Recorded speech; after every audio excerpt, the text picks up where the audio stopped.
Chevrolet. We'll go ahead and open it up to questions. We'll start up front here with Holly. Hi, Shane. Holly Queen with the NASCAR Service. 2 questions. When you're flying into Chicago, do you kind of get a real good vibe? Do you like looking down and seeing it, considering what happened? And secondly, more importantly, now that you've had more experience in NASCAR and been a part of this, does it make what you were able to accomplish last year in the Cup Series to come in and win your first race even a bit amazing or a really feel-good moment for you when you think about what you do that never been done before? Yeah, morning everyone, firstly. Yeah, it's cool. I'm not much of a city person, so there's not enough grass here for me, but I guess we're racing in a park, which is cool, but yeah, I prefer countryside and getting away from people. But yeah, it's cool. It's special to come back here. As you asked, being here for a year, yeah, it does have more meaning now, knowing more how tough this series is and how good everyone is here. Yeah, we just had a bit of dream run, but ready to try and do the same again. Preparation's been pretty good, and looking out there now, track looks amazing, and the weather looks like it's going to be pretty good, which I'm excited for, and hopefully it's a good race weekend for everyone. Over to Bob, then Nate, and Zach. My first five sports, you didn't get to experience double file restarts here last year. I think you've gotten a chance to experience in the Summit Cup. What have been your impressions of it and how will it impact you this race? Yeah, I think here it's a little different where it's placed. You kind of get going just before the last corner, so it's a huge advantage to be the first guy because you'll be clear by the exit. But yeah, if you're third row backwards, it's going to be carnage. Well, not carnage, but very difficult to stay clean through there. So yeah, I think that worked out pretty well last year, but this year it's going to be tough. I watched the Xfinity race and they got through it very cleanly, but the outside guy lost positions every time. So it's going to be a fight to be on the right hand side and try and not give too much up to get there, I think. But yeah, looking forward to that. I think it'll be different on the ovals. On the ovals, it's crazy the way everyone races here, and it takes 50-50s. They pretty much take all 50-50s and just get involved in the crash, or they don't. So I'm a bit more reserved at the moment for that. Dave Ryan, this is of course Shane. Last year, obviously, this is what got the ball rolling. You win this race, and suddenly you're racing full time in NASCAR months later. When you look ahead to Sunday, are you looking at it as potentially like, hey, if I could win and have all the spotlight on me, all the attention, and that can really kind of solidify my future even more in NASCAR in terms of the path that you want to pursue? No, I don't think like that, but it would probably certainly help, getting a good result both days and showing I can keep running up front on road courses, but I'm not trying to put pressure on myself, saying I have to win to get a cup next year, but certainly a good result will help that, yeah. And last year, Kyle Larson was marveling at the move you made on Haley to win. Can you kind of take us through that move again, and are you anticipating that you won't be able to use that maybe in year 2 because people will sort of figure out it might be coming? Yeah, I think I did the same thing at Coda as well on someone, but to me it's normal that I see stuff Kyle Larson does in the ovals and I go, what the hell, how did he do that? So it's relative, right? It's what I've always been used to is this kind of racing and making moves like that, and on the ovals there's people doing stuff to me, I'm like, how did he come up with that, or think, know that I was going to do the opposite. So yeah, it's kind of just, I need to get better at the oval stuff, and they're going to keep getting better at the road course stuff as well, I guess. Go to Zach. Zach Sturgill at NASCAR.com. Anytime you can get laps on the course, you're going to be improved next time you come back. So for Sunday, how much do you anticipate sort of closing the gap to you, understanding how each car would react on this racetrack and having a better understanding, but also for you, doing double duty on Saturday, your experiences in the Cup car, which generally handles up these Cup tracks way better than the Xfinity car does. So can that in any way be a disadvantage for whatever your Saturday might look like? The car difference is huge, but laps and reps overcomes that by so far, especially what we're going to do tomorrow morning. The track is going to be completely different to how the Xfinity race finishes, so experience that will be a huge head start for Sunday, which is why so many Cup guys are probably in that Saturday race. Just get reps, get comfortable with the walls on both sides of the car, and just, this racing is so different from anything we do all year. So yeah, I think for sure doing both classes is going to be more of an advantage than a disadvantage. So I forget the first part of your question. First part, just how much do you expect the rest of the field to close that gap to whatever they built? Yeah, cool. I think for sure there'll be more of them. There was a lot of guys who were fast, 5 or 6 fast guys last year, especially in qualifying. There were some big laps, but this year there's just going to be more. There's more guys with data, more guys who have better setups, learning what they learned last year. I think there's going to be a big chance to be 10 or 15 guys. That's the best thing I find about NASCAR. It's not the same people every week. It's so competitive, this series, and so tight. So hopefully it's us that's in there as well. So to Jerry, then Jordan, then back to Holly. Jerry Jordan, Guitars.net. So, in a year, obviously, a lot has changed in your life. What is anything you miss? The biggest notices of being here now versus last year? And like I said, you miss being home and completely up into everything. Yeah, I miss New Zealand a lot for sure, but I love it here. I really enjoy my racing. I love racing every week. I love having a routine, knowing what I'm doing pretty much every day till November. That's exciting. I got 2 weeks off or 3 weeks in August. I have no idea what I'm going to do. It's a weird feeling. I love this style of racing, the atmosphere, the people, and the schedule. So yeah, I'm loving every moment, and I definitely think I made the right choice, and I feel like it's a really cool place for me. Been welcomed by everyone, whether it's team people, drivers, and the fans as well. It's been really cool to see how welcoming everyone is, and yeah, really enjoying it. Go ahead, Jordan. From Young Athletic, there's a lot of talk about the field catching up to you. They've got more experience here, et cetera, et cetera. But you also have more experience here in NASCAR. Like you know, brief like pit stops and all the procedures and everything like that. So whatever advantages they gain, are you also gaining an advantage too because you have all this experience now? Yeah, for sure. Like I have learned a lot with the Cup car, and I had a really good time at the wheel force test actually at Sonoma, where it's like essentially my first test day in NASCAR. You don't really get to test much here. You're learning as you're racing, so it's good to have 2 days and experiment with the car and the tire and push things. And I went off track a couple of times just learning, and got to try different brake pads and suspension, stuff like that. So yeah, got to learn what I liked and what I needed from the car, and for sure I'll be better this year too, knowing what to expect and what I want from the car. Last year's car wasn't perfect by any means, but yeah, I think we'll all be taking a leap forward, that's for sure. Yeah, down front. Kind of along those same lines. Last year when you came in, maybe everyone wasn't super familiar with you and knew what you could do.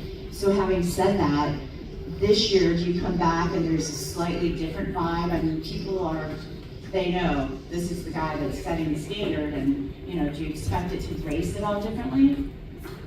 I'm not sure about that, but I certainly enjoyed last year. I'm a pretty quiet guy, so flying under the radar pre-weekend was awesome for me. I could just focus on my job and do well at it.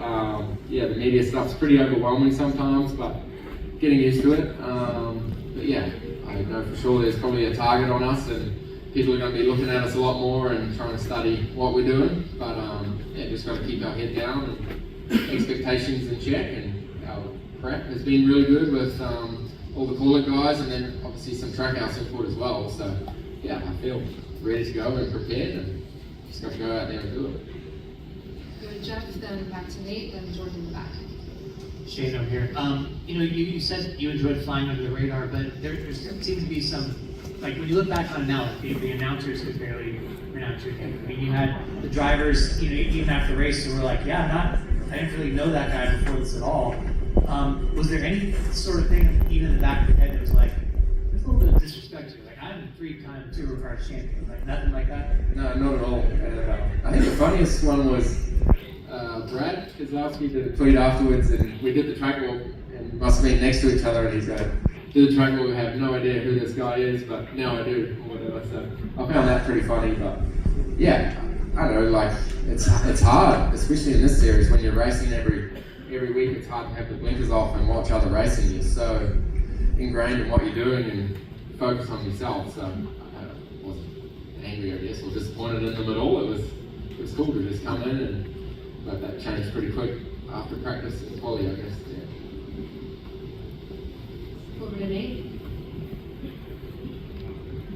You kind of just addressed this, but last year was Project 91 Trackhouse. This year you're in a college racing entry for Sunday. You said you're going to have some input though from Trackhouse. Could you kind of just address that? Like, will there be much of a difference, or are you anticipating anything being different in the car, or are you just going to make sure that it's kind of up to like Trackhouse standards for what you had last year with college? I guess that's the beauty of both. You know, we had the teams that were first and second last year having input this year, which is awesome. And Travis Mack, who's the crew chief on the car this weekend, he was a Trackhouse guy last year, so it works really well already having that relationship set up, and it's been good on all the ovals we've done so far. And yeah, Travis has been at the shop most days this week helping prepare the car and make sure it's right, and then winning the call of truck to get here, and those guys will run it all weekend. So it's a real combined effort, but it was a little messy maybe at Coda, could have been better, and every week the relationship's got better and better the more races we do. So yeah, really confident how it all works now. Hi, Jay Cohen, Associated Press. How would you describe your knowledge of this track, given that it looks like a dry weekend, and so there's definitely different conditions, and you have everything that happens to a street course over the course of the year with the weather here and everything else that goes on. So, like, what would you say about what your knowledge of the track, at this point? Yeah, good question. Street tracks are different every year, no matter where you go. Like the barrier location's always different, whether they're put inside the curb or on top of it, and the track always changes. So I haven't walked around yet. I'll do that tomorrow morning, and you just basically, I'll just be trying to look at all the barrier locations on apex and exits just to see the differences and how the barriers line up and stuff. And then I hear there's some resealing as well, so I haven't been there yet. But basically, the corner directions are the same, but there's always small differences. And then with only 2 classes on track and a year's worth of traffic in between each race, it'll be really interesting. And the track didn't really ramp up until the end last year when it dried up, so it was like a reset. Whereas if it's dry all weekend, the track will be completely different. But it should be a good racetrack. It should be a lot of passing if it's completely dry. There's great passing zones here for a street race. So hopefully it's exciting. Dustin. Dustin Harlan, this is Ford. Shane talked about your adjustment to the ovals, and I'm guessing that you probably talked to a lot of drivers in the series and trying to get their feedback and understanding things. So I'm sure maybe it was at Sonoma, Portland, and even here, people are asking you, you have the advantage. What is that like to, instead of getting the knowledge, kind of give it to your competitors? Yeah, obviously I've got a lot more questions this week, but yeah, I don't mind telling small things, but you're not going to tell every secret, I guess. But I'm completely open to Daniel and Ross, whatever they ask, and Zane. But yeah, it's been, the track walk tomorrow, we'll do that together maybe, and try and talk things. Those guys were fast in a lot of areas. Daniel was really quick last year in a lot of spots. So, but yeah, for sure, I don't mind helping those guys, because I certainly ask a lot of questions the other way. But yeah, I'll keep a little bit in the pocket, because you want to win as well. And I'm curious too, is just how much was there that openness among competitors in supercars? Is that something that's just universal, or is that something that's kind of different here? No, it's pretty similar there. The supercar guys, they're all good guys, and you still keep separate, but everyone's pretty fun, and you talk about it a little bit. But between manufacturers, it's not as open as it is here, I guess. Yeah. Come to the back.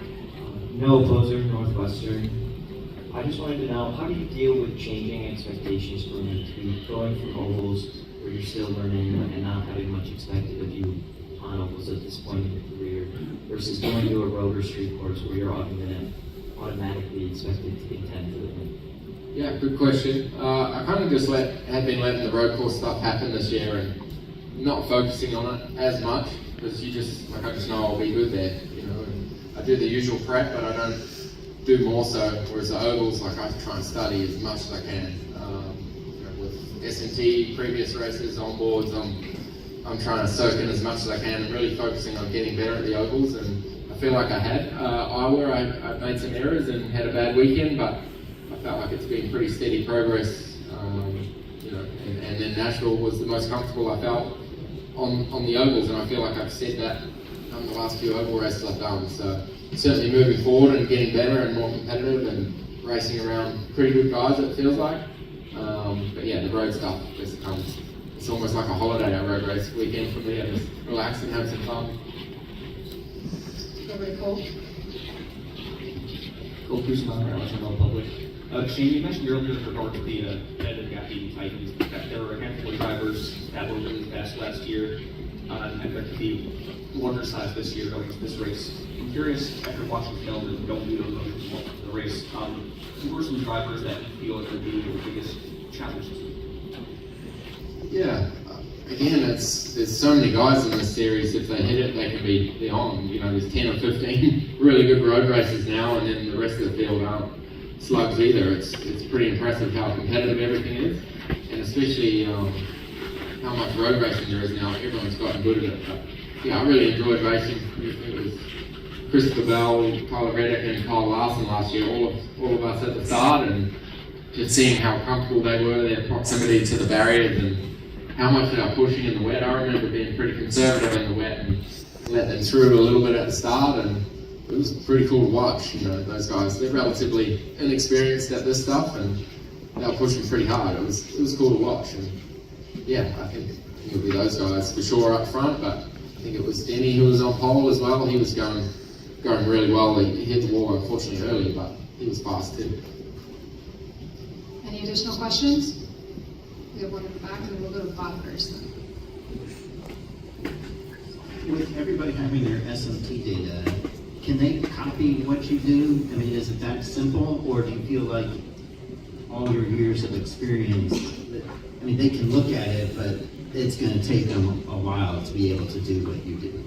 Yeah, the SMT stuff is amazing on the ovals, but I hate it on the road for that reason. They can see what you're doing, but yeah, I guess a rifle brake, my brake technique is completely different, so it would be very hard for someone to switch over, like me on the ovals. I've never left foot brake before, but you can't really left foot brake or right foot brake on an oval, so I've had to learn that technique. But if I tried to left foot brake on the road circuit, I'd be off the pace. It's such a different technique in the way that you control the car into the corner, and I do it with the clutch, they do it with the throttle, so yeah, it'd be very hard for someone just to try and emulate what I'm doing, I think. But you can still see gears, proximity, steering angle, stuff like that, and get most of the basic stuff down, I think. Yeah. Go to the back. Shane, single stubs, yardbarker.com. You come and run this race last year, and you mentioned heading into it, you weren't really well known over here. You go out, you whip the field, you win the race. Did you ever envision last year, even if you won, that it would ever translate to what you're doing now, a full-time Xfinity career, an opportunity maybe in the Cup Series in the coming years? Did you ever anticipate that a full-time NASCAR career could be in the future for you when you came here last year? Yeah, not at all. It was just a one-off at that point, and yeah, as I said, I went to Nashville the week before, a year ago now, and just opened my eyes how cool the racing was, how open it was for everyone. And I took my dad there last week. He's come over for the weekend, and we were just standing right on the pit wall as the guys were doing their pit stops. And I was dropping him at the corporate suite. He didn't like the heat, so he wanted to get to the aircon. But we stood on the back straight on the way out, and we just walked right up to the fence on the side of the track. And I don't know if we should have done that, but we were standing right on the inside wall, right when the cars were going past. And just like the experience here is awesome. We just both had a little moment without saying anything how cool it is here, and yeah, we're all really enjoying it, and it's been a huge 180 for me in my life and career, but yeah, I'm having the time of my life. Thank you.